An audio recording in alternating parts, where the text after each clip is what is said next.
la grandeur.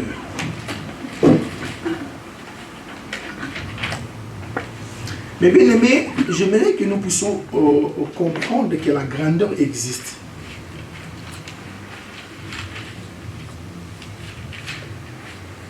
Mais à propos de la grandeur, écrivez ça. D'abord, on va lire Genèse chapitre 12. L'Éternel dit à Abraham. L'Éternel dit à Abraham. Soulignez ça. Va-t'en de ton pays. C'est très, très important. Parce que j'aimerais parler dans peu de temps qui me reste sur l'une des promesses que Dieu a faites à son serviteur Abraham. Parmi le septuple bénédiction que Dieu promit à Abraham, il y a aussi la grandeur. Non, voilà, bien dit. Parmi les 7 bénédictions que Dieu promit à son serviteur, nous trouvons aussi la grandeur. Alors il dit, je rendrai ton nom grand. Je rendrai ton nom grand. Lisons d'abord. Il dit à Abraham, va-t'en de ton pays. De ta patrie et de la maison de ton père. Va-t'en de ton pays. C'est-à-dire que tu dois d'abord quitter ton pays. Ensuite, ta patrie. Et enfin, de la maison de ton père, dans le pays que je te montrerai.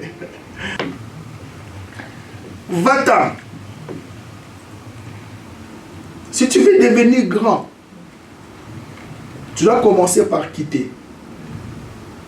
En fait, dans ces messages, j'aimerais présenter à l'Église trois clés pour devenir grand. Vous pouvez vous asseoir, s'il vous plaît, si vous êtes fatigué.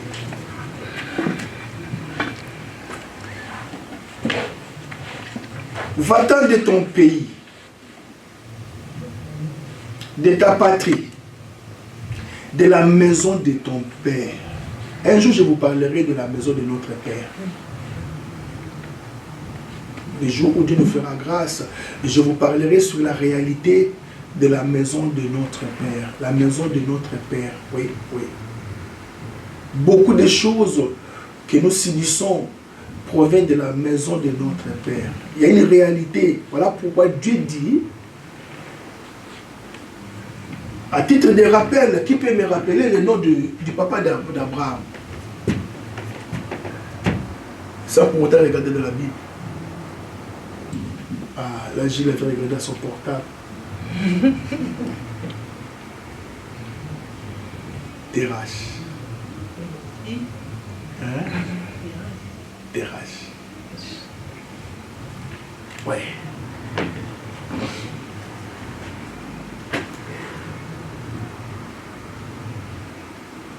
Dans les pays que je te montrerai, il y a d'abord l'appel. Quand Dieu nous appelle, il nous appelle à quitter quelque chose. À quitter le monde. La première des clés pour devenir grand dans les choses de Dieu, tu dois quitter. Même par rapport au mariage, tu ne peux pas t'attacher à ta femme si tu ne quittes pas ton père. L'homme quittera son père et sa mère et s'attachera à sa femme. Et les deux deviendront une seule chair. Tu ne peux pas t'attacher à ta femme si tu ne quittes pas. Et pour devenir grand, l'une des clés, il faut commencer par quitter. C'est ici maintenant. Donc, j'aimerais dire à quelqu'un que la grandeur existe. Parce que même Dieu lui-même, il est immensement grand. La Bible dit que les cieux des cieux ne peuvent jamais le contenir. Il est tellement grand. Ah oui, Dieu il est grand.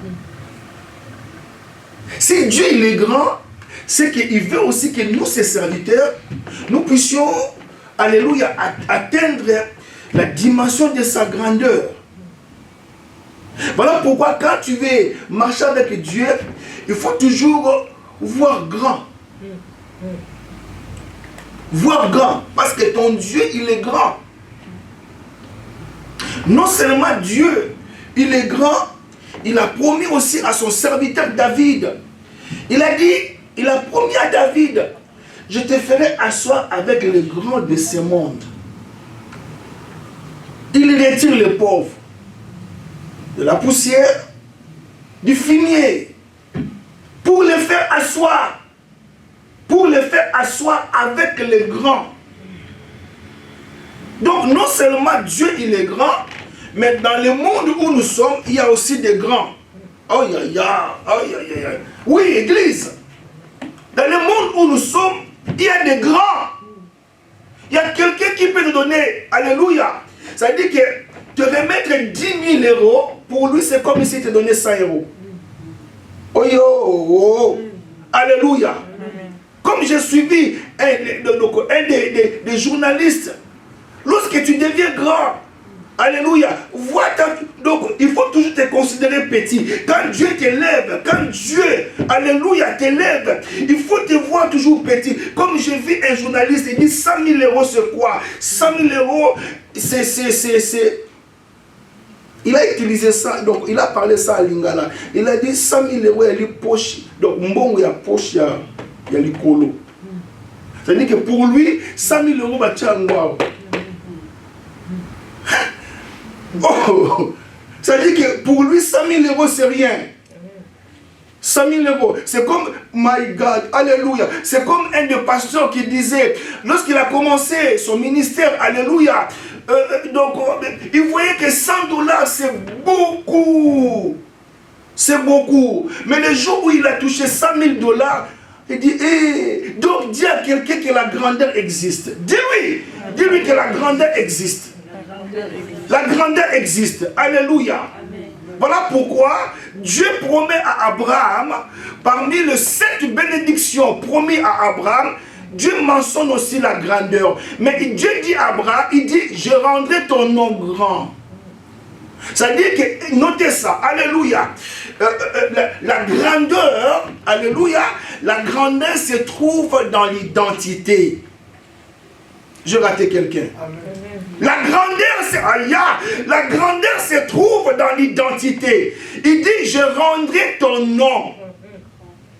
Et quand Dieu dit que je rendrai ton nom grand, c'est qu'au moment où il lui parlait, son nom était petit. Petit. Alléluia. J'aime cette récitation où on dit, alléluia, petit poisson deviendra grand, pourvu que Dieu lui prête vie. Ah, je crois à la grandeur. Amen. Oh, je deviendrai grand. Alléluia. Moi qui vous parle, si personne ne prophétise sur toi, toi-même deviens le prophète de ta vie. Amen. Alléluia. Amen. Je deviendrai grand. Amen. Est-ce que tu me comprends? Amen. Il dit, je rendrai ton nom grand. Il promet à David de lui faire asseoir avec les grands de ce monde. La grandeur existe. Maintenant, ma préoccupation, comment accéder à cette grandeur?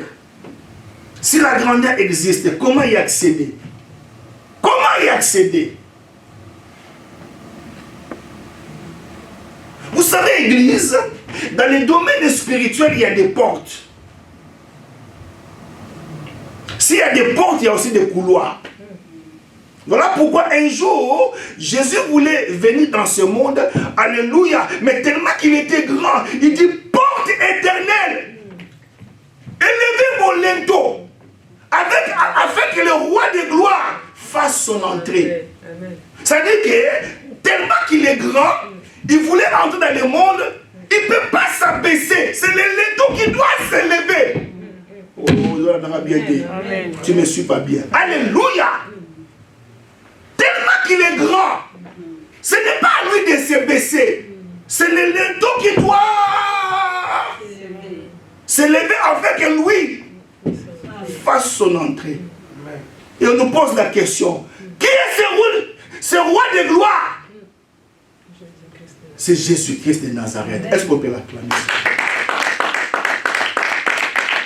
Oh. La grandeur existe, mon frère. La grandeur existe, ma soeur. Mais comment accéder à cette grandeur? La première des clés, écrivez ça. Est-ce que nous aspirons à la grandeur? Si réellement nous aspirons à la grandeur, et je vous donne quelques clés. La première des clés, il faut commencer par quitter. Regardez, il dit, je ferai de toi une grande nation. Deuxièmement, je te bénirai. Quand Dieu t'appelle, alléluia.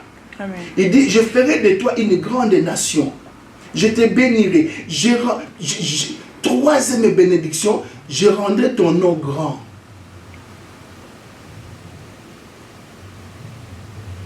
Je dis que la grandeur se trouve dans l'identité. Lorsque Moïse est parti, alléluia, il a accepté la mission pour aller libérer le peuple de Dieu en Égypte. Mais Moïse partait avec une seule inquiétude. Il dit, mais papa, là où tu m'envoies, ils me demanderont, quel est ton nom? Quel est ton nom? Alors, Dieu lui dit, tu leur diras que mon nom,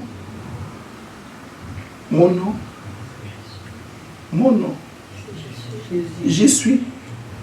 C'est Jésus qui m'a envoyé. Alléluia. Amen.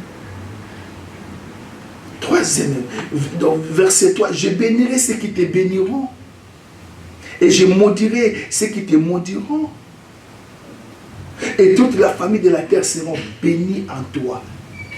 Et si tu comptes tout ça, c'est 7 bénédictions. Mais parmi les 7 bénédictions, Dieu. Vous savez, quand Dieu te rend grand, la grandeur attire les ennemis. Oh non. La grandeur attire les ennemis. Alors, pour sécuriser la grandeur d'Abraham, Dieu lui dit une chose. Oh là là. À qui je parle ce matin? Amen. À qui je parle ce matin? Quand Dieu te rend grand, cela va susciter beaucoup d'ennemis. Amen. Alors, pour sécuriser la grandeur d'Abraham, Dieu lui dit, je bénirai ceux qui te béniront. Oh, qu'est-ce que je vais dire ici?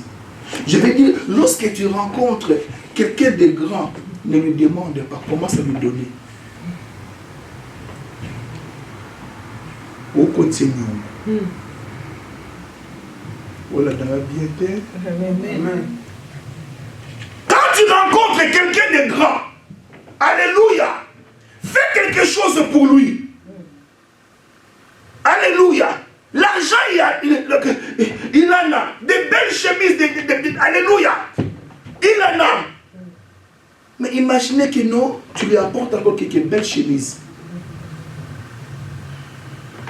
C'est-à-dire que tu es en train de lui marquer. Il dit, je bénirai.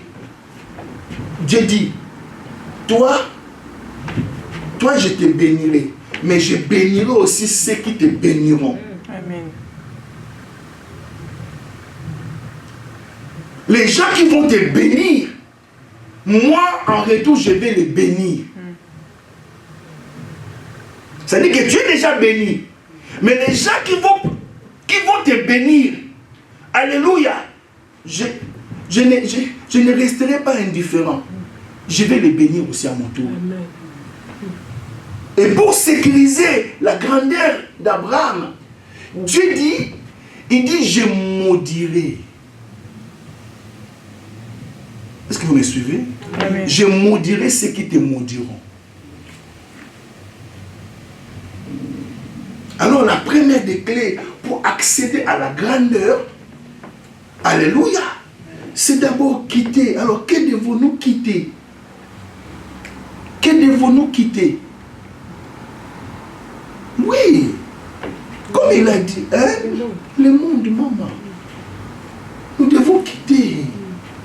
Beaucoup de gens aspirent à la grandeur, mais n'ont pas encore quitté le monde. Je vous dis la vérité. Tu ne deviendras jamais. Je vous dis, même nous les hommes de Dieu, il y a encore des choses. Alléluia. Des choses du monde. Voilà pourquoi Jésus, j'aime Jésus, en voyant le prince de ce monde, il dit au diable, le prince de ce monde arrive, mais ne trouvera rien de lui en moi. Est-ce que vous me suivez, l'église? Est-ce que vous me suivez? Il dit le prince de ce monde. Il parle du diable. Il dit il arrive, mais il ne trouvera rien de lui en moi. C'est-à-dire que si vous cherchez le monde en moi, vous ne le trouverez pas. Et si vous me cherchez dans le monde, vous ne me trouverez pas. Non. J'aimerais encore bien le répéter. Si vous me cherchez dans le monde, vous ne me trouverez pas. Si vous cherchez le monde en moi, vous ne trouverez pas. Dis avec moi, quitter. Dis encore, quitter. Nous devons quitter ce monde. La Bible dit, n'aimez point le monde, ni les choses qui s'y trouvent. Car si quelqu'un aime le monde, alléluia, il devient quoi? Ennemi de Dieu. So linginzamba yinayo.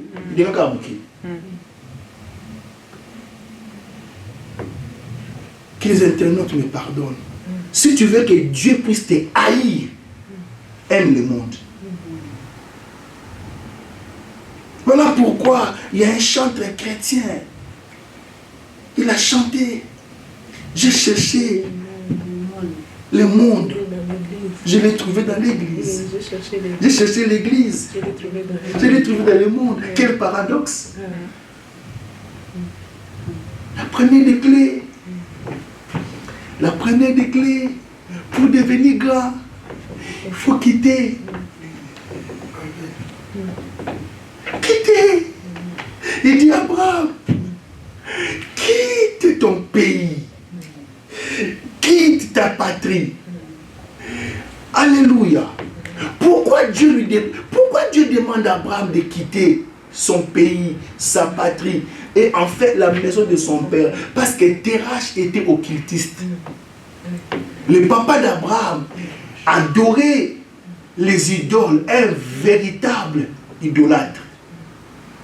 Alors, my God, Abraham a grandi dans cet environnement où il y a le fétiche. Oh, est-ce que l'esprit parle à quelqu'un ce matin? Amen. Mais bien aimé, c'est comme nous autres. Dans quelle famille, dans quelle région, alléluia, il y a des réalités atroces. La sorcellerie y règne. Quand Dieu t'appelle, tu dois quitter. Alléluia, tu dois quitter ton pays. Ça dit que tu dois changer ta manière de voir les choses. Tu n'es plus Congolais de Brazzaville, ni Congolais de Kinshasa, mais tu deviens citoyen du ciel. Est-ce qu'on peut acclamer Jésus? Change ta mentalité. Change ta façon de voir les choses. Tu dois quitter. Parce que vous savez que Dieu aussi, il a dit à la femme de l'autre, il a dit à l'autre de quitter Sodome et Gomorrhe. Parce qu'il voulait détruire ces villes abominables. J'en suis convaincu que l'autre a dit à sa femme, dit, chérie, Dieu m'a dit que nous devons sortir de cette ville parce qu'il va les détruire. Mais ce qui est bizarre dans cette histoire, ces couples ils sont sortis. L'autre, sa femme, ses filles, ils sont sortis. J'aimerais dire à quelqu'un, le monde attire. Vous savez, le diable a fait par tous les moyens pour que le monde vienne vers nous au travers des réseaux sociaux. Il sait que tu ne vas plus écouter la musique des Gims. Tu ne vas même pas acheter ça. Mais il ramène la musique d'église, de mettre Gims dans ton portable. Est-ce que l'Esprit parle à quelqu'un? Amen. Que Dieu bénisse mon frère Gibbs, que j'aime beaucoup. Oui, que Dieu le bénisse. Que Dieu lui accorde la grâce de connaître Jésus. Amen. Amen. Amen. Nous devons prier pour ces gens-là. Parce que Jésus a dit, j'ai encore d'autres brebis qui sont en dehors de cette bergerie. Mais ils doivent écouter ma voix et ils finiront par entrer. Amen. Large est la porte qui mène à la perdition. Mais serrée la porte qui mène à la vie. Est-ce que quelqu'un comprend?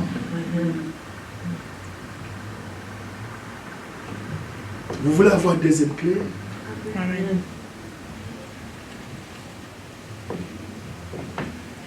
Deuxième clé,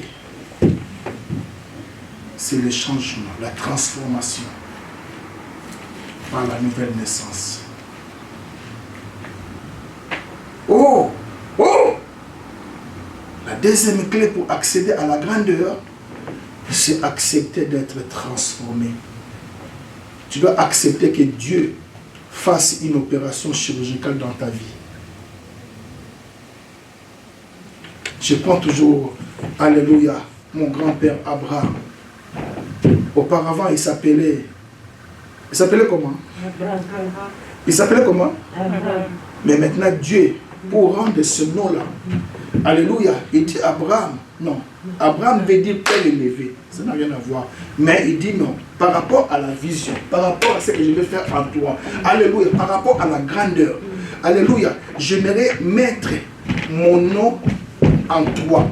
Il a séparé les lettres, il a mis H. Abraham est devenu Abraham. Tu dois accepter, alléluia, d'être né de nouveau. Amen. Tu dois accepter, alléluia, que Dieu puisse circoncire ton cœur. La nouvelle naissance. Voilà la deuxième clé qui nous permet d'accéder à la grandeur. Il dit, ton nom ne sera plus Abraham, qui veut dire père élevé. Mais ton nom maintenant devient Abraham. Abraham qui veut dire père, père des nations ou père de la multitude. Tata Aban est belé. Oh! Est-ce que quelqu'un comprend? Amen. Quelqu'un comprend? Amen. J'aime la parole. La deuxième des clés, c'est accepter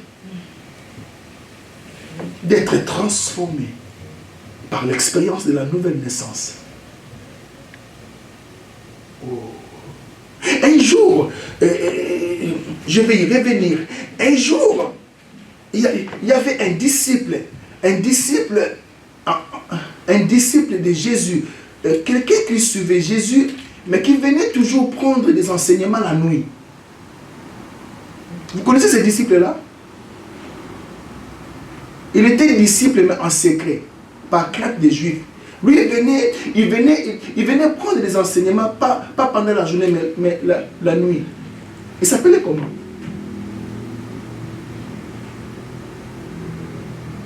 C'est pas Nicodème? C'est lui? Nicodème qui connaît. C'est lui, hein? Oui. Alors, Nicodème est venu vers Jésus. Il dit, maître, je crois que tu viens de Dieu. Parce que, my God, parce que personne ne peut faire des choses que tu fais si Dieu n'est pas avec lui. Alors, Jésus dit à Nicodème, en vérité, je te le dis, si tu ne nais pas de nouveau, tu ne verras pas mon royaume. Il ne parle pas d'accéder, alléluia, de voir. My God. Pour voir seulement le royaume, tu dois naître de nouveau. Tu dois accepter que je vienne habiter en toi. Tu dois m'ouvrir la porte de ton cœur. Et quand je viens, alléluia, la Bible dit que celui qui croit à moi, moi et mon Père, nous venons faire notre demeure en lui. expérience. Pose la question à quelqu'un. As-tu déjà ouvert la porte de ton cœur à Jésus? Pose-lui la question. As-tu déjà ouvert la porte à Jésus? Oh, Seigneur. Oh! Même par rapport à sa femme, Sarai. Alléluia. Dieu dit, ta femme ne sera plus appelée Sarai. Mais son nom devient Sarah. C'est-à-dire que Dieu enlève les i. Dans notre expérience avec Dieu, il y a des choses que Dieu doit enlever à nous. L'orgueil. Oui. Est-ce que l'Esprit parle à quelqu'un? Il dit, tu t'appelleras plus Sarai, mais ton nom devient Sarah. Alléluia.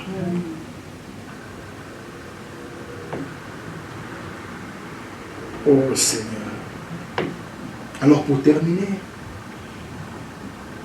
troisième déclic, pour accéder à la grandeur,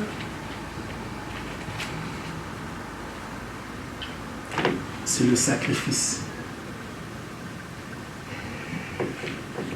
Merci Saint-Esprit pour la révélation de ta parole. Parce que la Bible dit ce que tu as caché aux sages de ce monde, tu les as révélés aux petits-enfants. Car la révélation de ta parole est claire et donne aux simples de l'intelligence. Amen. La troisième des clés, c'est une vie de sacrifice. Savoir se sacrifier.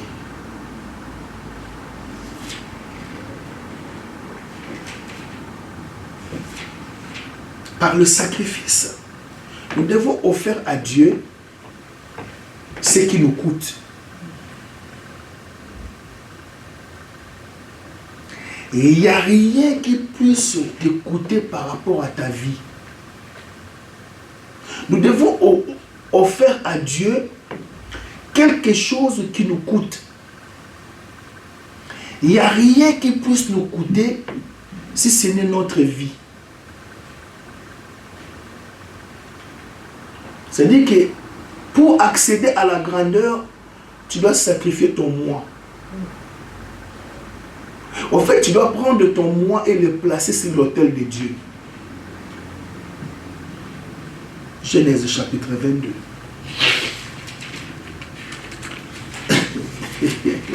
C'est-à-dire que toute personne qui veut accéder à la grandeur, passera par ces tests-là. Dieu va te demander ce qui te coûte. Est-ce que l'Esprit parle à quelqu'un? Amen.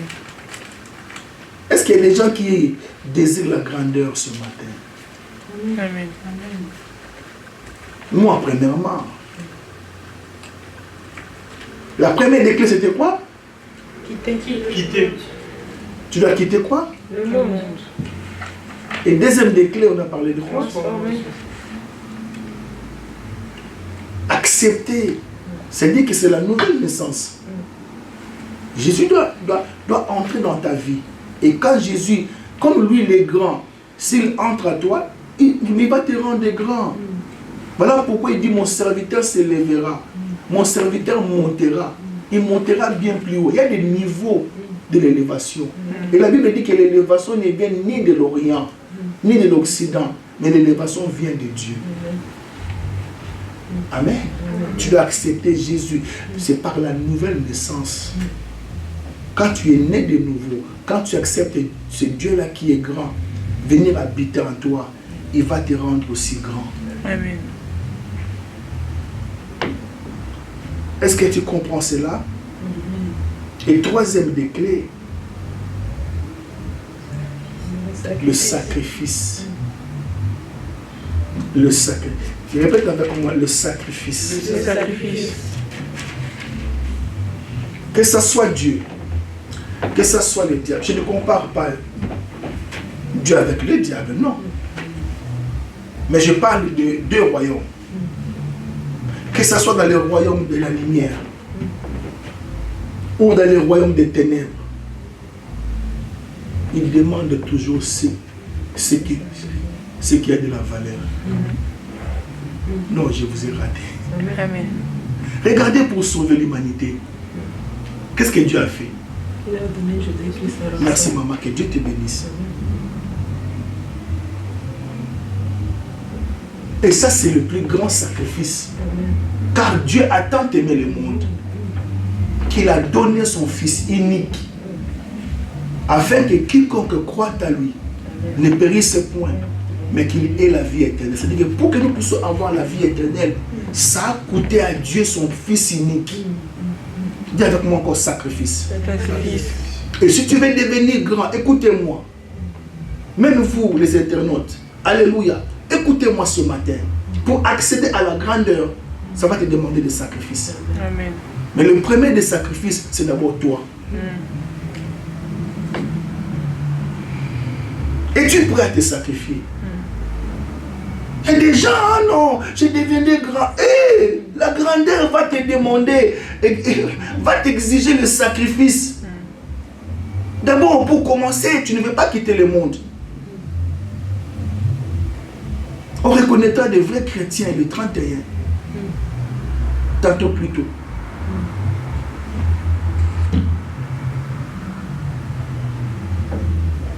Quelqu'un dit, allez voir les chrétiens. Alléluia. Allez. Comment tu vis ta chrétienté? Comment tu vis ta chrétienté quand tu es seul? L'église n'est pas là. Le pasteur n'est pas là. Pas de modérateur. Pas la chorale. Comment vis-tu la chrétienté quand tu es seul? Au fait, j'aimerais dire, comment tu vis la chrétienté quand tu es seul? Quand personne ne te voit? Es-tu toujours chrétien à l'école?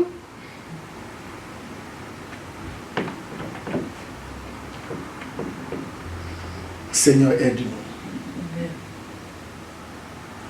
Et regardez ici, Dieu promet à Abraham la grandeur. Mais au chapitre 22, pardon, il vient demander à Abraham quelque chose qui lui coûte. Nous sommes au chapitre 22, verset 1er. Aidez-moi dans la lecture, s'il vous plaît. Après ces choses, Dieu mit Abraham après ces choses, oh ya, après ces choses, Dieu, Dieu mit Abraham en épreuve. J'aime ça. Tout ne vient pas du diable. Pour accéder parfois à la grandeur, Dieu te mettra à l'épreuve. Dieu va te demander des choses. C'est comme un jour Jésus a dit à Pierre, Pierre, m'aimes-tu plus que de tous les autres? Il dit, mais Seigneur, je t'aime. Il paie mes brebis. Après ces choses, ce n'est pas le diable qui vient éprouver Abraham, parce qu'Abraham avait déjà la promesse de devenir grand. Alors pour accéder à la grandeur, Dieu vient, il dit, petit à la beauté. Tu veux la grandeur? Tu veux devenir grand? Alors donne-moi.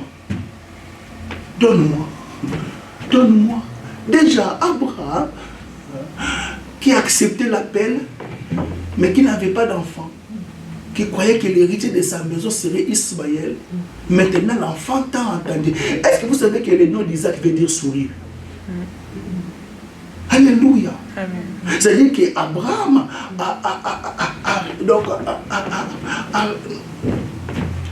Abraham commence à sourire. La vie a changé. L'enfant de la promesse est là. Isaac. L'enfant t'a entendu. Oh, j'aimerais dire à quelqu'un, Dieu te demandera toujours quelque chose qui va t'écouter. Amen. Parfois, tous ces combats que vous voyez autour de moi, dans ma vie, alléluia, Dieu me demande toujours quelque chose qui m'écoute. As-tu quitté le monde? Est-ce que tu es né de nouveau? Jésus vit en toi? Maintenant, donne-moi. Donne-moi. Donne-moi. Il dit, Dieu dit, Dieu mit à Abraham à l'épreuve. Et lui dit, Et lui dit, Abraham, Abraham. et il répondit, me voici. Oui. Verset 2, Dieu dit, prends ton fils. Donc Dieu est précis. Donc dans ces choses-là, Dieu est clair.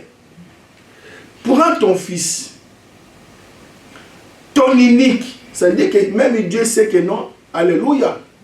Et pourtant, alléluia. Abraham avait aussi Ismaël. Oh, je voulais tourner, mais non, je me retiens.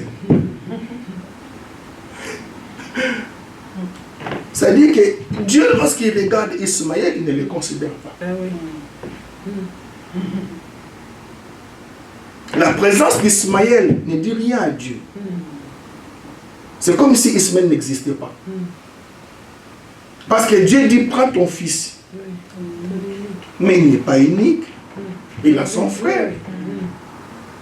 Mais bon, hors mariage, Merci, maman. c'était Ismaël. Un enfant qui est né Hors mariage.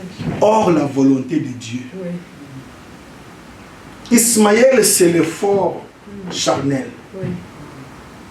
Ismaël, c'est l'image des gens qui se battent. C'est l'effort charnel. Naziongo na makasi na nga moko. Alléluia. Et Dieu savait qu'Abraham aimait plus Isaac qu'Ismaël. Parce que la promesse de Dieu allait s'accomplir à Isaac qu'Ismaël. Et on n'appelle pas le Dieu d'Abraham, le Dieu d'Ismaël. On dit le Dieu d'Abraham, d'Isaac. Isaac fait partie du patriarche. Dieu va te demander quelque chose que tu aimes. Même dans le royaume des ténèbres, alléluia, tu veux accéder à la grandeur. Donc, on va te demander, donne-moi ton père. Et le diable sait que tu aimes plus ta maman que ton père. Il va dire, donne-moi ta maman.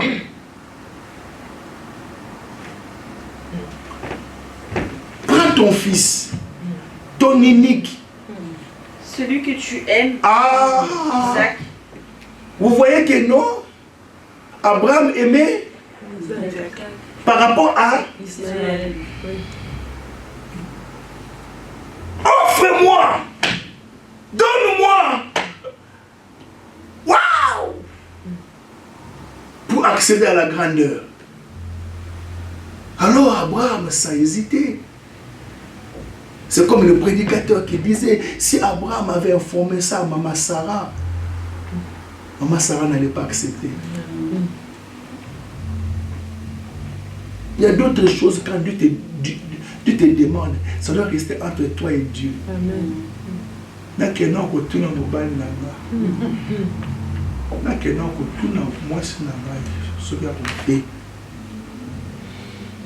Il y a d'autres choses, quand Dieu te parle, ça doit rester entre toi et Dieu. Abraham, sans réfléchir, il dit, va-t'en au pays de Morija et là offre-la en holocauste sur l'une des montagnes que je te dirai.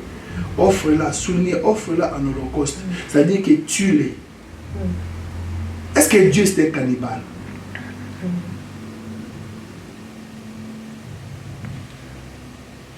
Au fait, Isaac représente aussi le moi que tu dois offrir sur l'autel de Dieu comme holocauste. Alléluia. Amen. Alléluia. Amen. Verset 11. Verset 11. Qu'est-ce qui arrive lorsque Alors, nous présentons à Dieu notre vie? J'aimerais dire à quelqu'un, tout ce que Dieu nous demande, il finit par nous le rendre. Donc vous n'avez pas saisi. La Bible dit que celui qui voudra garder sa vie la perdra. Mais celui qui la perdra à cause de moi la retrouvera. Amen. Tout ce que Dieu nous demande, si Dieu te demande donc, ton temps, sache qu'il va te le rendre. Amen. Si tu te demandes donc, ton argent, il va te le rendre. Il a demandé à Abraham Isaac, mais il n'a pas bouffé Isaac. Ah, j'aime ça. Jésus, là, le ciel a acclamé. Il n'a pas mangé Isaac. Mais il voulait tester Abraham. Si réellement Abraham aimait Dieu plus qu'Isaac. Amen. La Bible dit que tu aimeras ton Dieu de tout ton cœur, de toute ton âme, de toute ta force et de toutes tes pensées. Tu ne peux pas aimer ton mari plus que Jésus. Tu ne peux pas aimer ta femme plus que Jésus. Tu ne peux pas aimer tes enfants plus que Jésus. Tu ne peux pas aimer le ministère plus que Jésus. J'aime Jésus plus que le ministère. La preuve en est que, alléluia, que les gens soient nombreux ou pas, je prêche l'évangile. Je prêche comme c'est. Vous voyez ma façon de prêcher, c'est comme si on était 10 000. J'aime Jésus plus que l'église. J'aime Jésus plus que le ministère. Alléluia. Alors, au verset 11, alors, l'ange de l'Éternel... Prends même le verset 10. Alléluia. Parce que la Bible dit, puis Abraham étendit la main et prit le couteau. Pour égorger son Oh non, le couteau à Poma. C'est pour tuer. Oh, tu n'accéderas jamais à la grandeur. Alléluia. Si d'abord tu ne présentes pas ton moi sur l'autel de Dieu pour être sacrifié.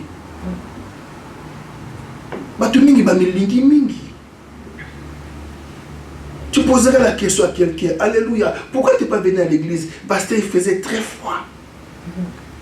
Très froid à la question. Très froid, ma Lily. Et que vont répondre les chrétiens de Sibérie? Hein?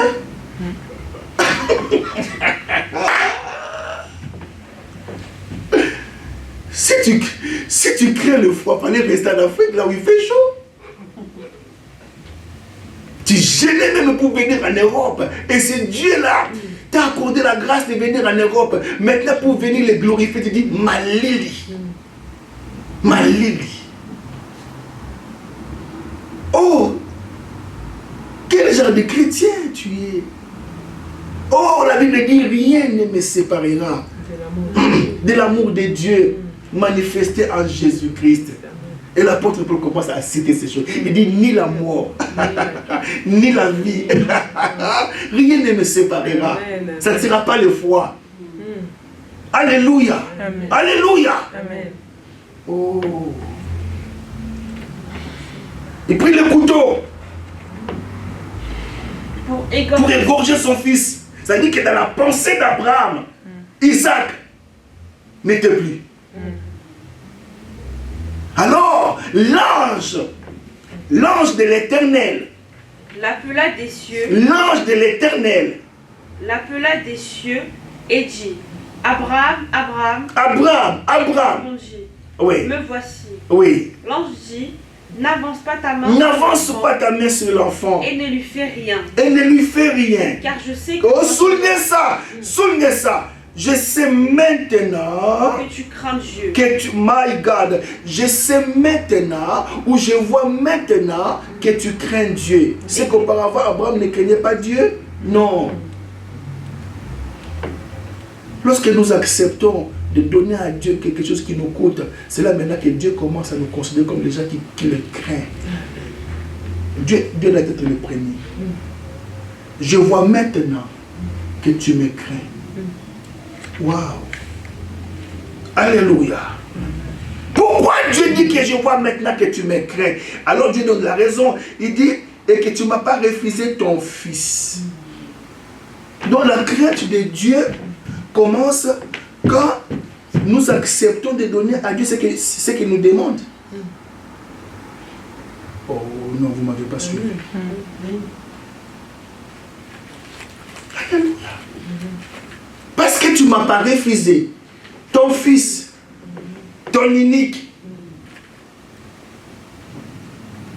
Verset 13. Abraham leva les yeux Abraham leva les yeux et vit, et vit derrière lui j'aime ça. un bélier. J'aime ça. En fait, je suis vraiment à la fin de ma prédication de ce matin. Abraham, oh ya ya ya ya ya ya. Abraham leva les yeux Et vit et derrière lui un bélier. retenu dans un buisson Un par les cornes. bélier. Or, ma mélodie, ils étaient sur une haute montagne. Sur les montagnes de Morija. Alléluia. Et oh là là là là. Pendant qu'Abraham montait avec Isaac sur la montagne, de l'autre côté aussi, Dieu faisait monter ce bélier-là. Parce que Dieu n'est pas un magicien. Ce bélier-là, alléluia, il n'était pas là. Il est venu. Dieu n'est donc je dis bien, Dieu n'est pas un magicien. Voilà pourquoi Abraham conclut en disant, dans la montagne de l'Éternel, Dieu lui-même se pourvoira. Il dit, regarde derrière. Alléluia. Il vit un bélier. Et ce bélier-là, alléluia, ses cornes étaient attachées à un arbre. Il ne pouvait pas cesser. Non. Il ne pouvait pas se détacher. Alléluia. Amen. Pourquoi il ne pouvait pas se détacher? Pour qu'Abraham enlève Isaac, place le bélier. Matthieu ici.